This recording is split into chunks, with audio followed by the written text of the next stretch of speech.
Sylo is one of two science fiction books on the list this year. Nominated for the Iowa Teen Award, it will be one of our battle books.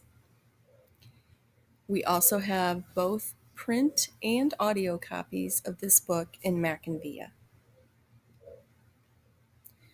Tucker Pierce is a high school freshman who lives on an island off the coast of Maine called Pemberwick Island. It's a small community. He has lived there for most of his life and really enjoys it. His parents have a landscaping business that keeps them pretty busy. Because it's such a small island, anybody who plays a sport ends up on the varsity, and that's the case with Tucker. So even though he's a freshman, he plays on the varsity football team. However, he plays a position that the star player on the team happens to play as well. So Tucker is the backup tailback. Marty is the star starting tailback. When the story begins, it's a football game, and Marty is watching from the sidelines as he does. Tailback Marty is having a wonderful game. He's plowing over the defense. He's scoring all the points. The team is killing the other team. And here's what happens. Touchdown. The crowd explodes again, cheering ecstatically while the band kicks in with our fight song. The cheerleaders jumped around and hugged each other like we had just won a championship, when all we had really done was add padding to an already lopsided score. Marty sprinted to the back of the end zone, turned to the stands, threw his arms up in triumph, and then he dropped dead. Of course, I didn't know that at the time. All I saw was Marty fall over and land on his back. At first, I thought it was some kind of new celebration dance, like spiking himself instead of the ball. Our players were jumping on each other, chest bumping and high-fiving. When they finally got around to focusing on the guy who was the cause of the celebration, they pulled on his arms to help him up, but Marty didn't respond. In seconds, the emotion of the moment flipped from elation to concern. The crowd noise died instantly. It was a rude jolt to experience the sudden and dramatic change from joyous cheers and music to absolute silence. Marty was quickly joined by a paramedic.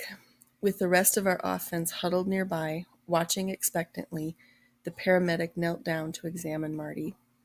There was no doubt in anyone's mind that something serious had happened to our superstar. As he lay still on the grass, two more paramedics ran onto the field with a fracture board.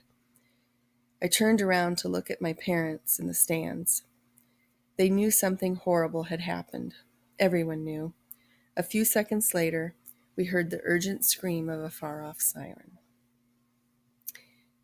That was the first death. Later that night, Tucker has trouble sleeping, so he texts his friend Quinn and asks if he wants to go for a ride. And it's about midnight. And as they're riding around the island, they begin to hear a rumbling sound.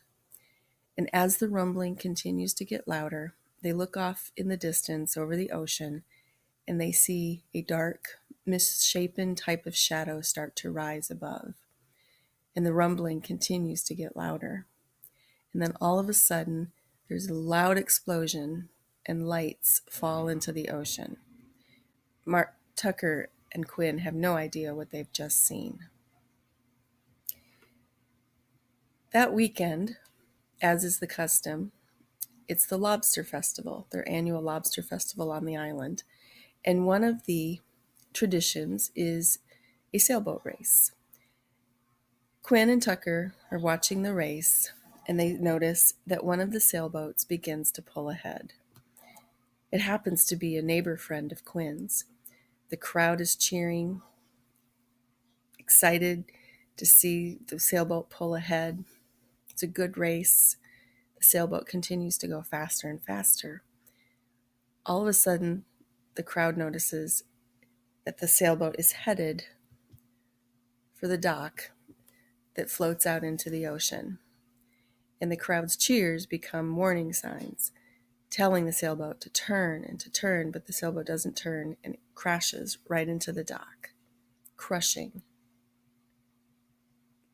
the racer.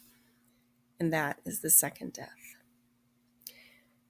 Right after this happens, Army helicopters and boats, planes show up. Out of these come soldiers dressed in camouflage, except it's not green camouflage, it's red camouflage. And each soldier has an insignia written on his armband. It says SYLO, Sylo. And the soldiers tell everybody at the festival to go home and wait. Quinn and Tucker return to Tucker's house, and as they're waiting for any word from anyone, the TV comes on, and it's the President of the United States telling the residents of Pemberwick Island that their island has just been quarantined. And nobody is allowed to come onto the island, and nobody is allowed to leave. Sylo is the first book in the Sylo Chronicles series. If you read Sylo and want to find out what happens after that, check out Storm, Book 2. We also have Strike, which is Book 3.